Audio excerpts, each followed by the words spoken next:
Hi friends, இப்போ நம்ம ஆகா கல்யாணம் பார்க்க போகிறோம். ஆகா கல்யாணத்தில் வந்துட்டு நம்ம சூர்யாவுக்காக மகா கஷ்டப்பட்டு சமைச்சு கொண்டு வந்ததை நம்ம சூர்யா என்ன பண்ணுறாரு, உட்காந்து சாப்பிட்றாரு. சாப்பிட ஆரம்பிக்கும் போது இதில் ஒரு வில்லத்தனமாக என்னன்னு பார்க்குறீங்களா, பிஏவை கூப்பிட்டு திடீர்னு சாப்பிட சொல்கிறாரு. அவங்களுக்கும் ஒன்றும் புரியல, என்னடா இது ஒன்றும் புரியலையே, நம்மளை சாப்பிட சொல்கிறாருன்னு யோசிச்சுட்டு அவங்களும் சாப்பிட்டுட்டு கிளம்பி போயிட்டாங்க.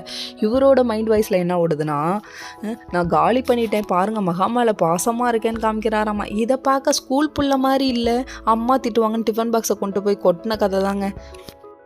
சூர்யாவை பார்க்கும் போதெல்லாம் இந்த ஜென்மத்தில் நீ திருந்த மாட்டே அப்படிங்கிற மாதிரி தான் இருக்குது. இன்னொரு பக்கம் நம்ம விஜய் வந்துட்டு பிரபாவை மீட் பண்ண போகிறாரு. அப்போ தொடப்பங்கட்டெல்லாம் வந்து விழுவுது, பார்த்தோன்னே பயந்துட்டாரு. அதுக்கப்புறமா திட்டி அனுப்பிட்டாங்க. பிரபாவோட அம்மா இப்படிலாம் பண்ணக்கூடாதுமான்னு எவ்வளோ சொன்னாலும் நியாயம் தான் அப்படிங்கிறாங்க. இது நியாயம் மாதிரியே தெரியலையே, பொசசிவ்னஸ் மாதிரி இருக்கே அப்படின்ற மாதிரி இருக்குது.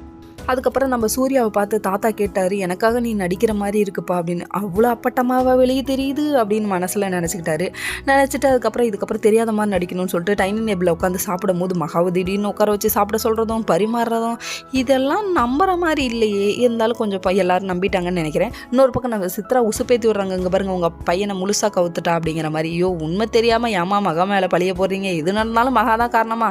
அதுக்கப்புறம் மகாவுக்கு பரிமாறுறதும் மகா சாப்பிட்றதும் அவங்களுக்கு அப்படியே பொறையறணுன்னே தண்ணி கொடுக்கறதும் ஐயோ முடியலப்பா. இதெல்லாம் ஒரு நாளில் பார்க்கவே நம்மளால முடியல.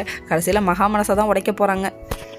பண்ணுறதெல்லாம் பார்த்து ராஜலட்சுமிக்கு தான் வயிறு எரியும், பார்த்தா ஐஸ்வர்யாவுக்கு அதுக்கு மேலே எரியுது. கௌதம் வேற மாட்டிக்கிட்டு முழிக்கிறாரு. இன்னொரு பக்கம் வந்து ஐஸ்வர்யா சாப்பிடாம நான் போய் பொணக்கு போட்டுக்கிறேன்னு உட்காந்துக்கிட்டாங்க. பாட்டி போய் சமாதானம் பண்ணுறாங்க. என்னன்னு கேட்டதுக்கு நீங்கள் எல்லாத்துக்கும் மகாவே கூப்பிட்றீங்கன்னு சொல்லிட்டாங்க. சரி வெள்ளிக்கிழமை பூஜை நீங்கள் பண்ணுன்னு சொல்லிட்டாங்க. எப்படியும் சொதப்ப தான் போகிறாங்க.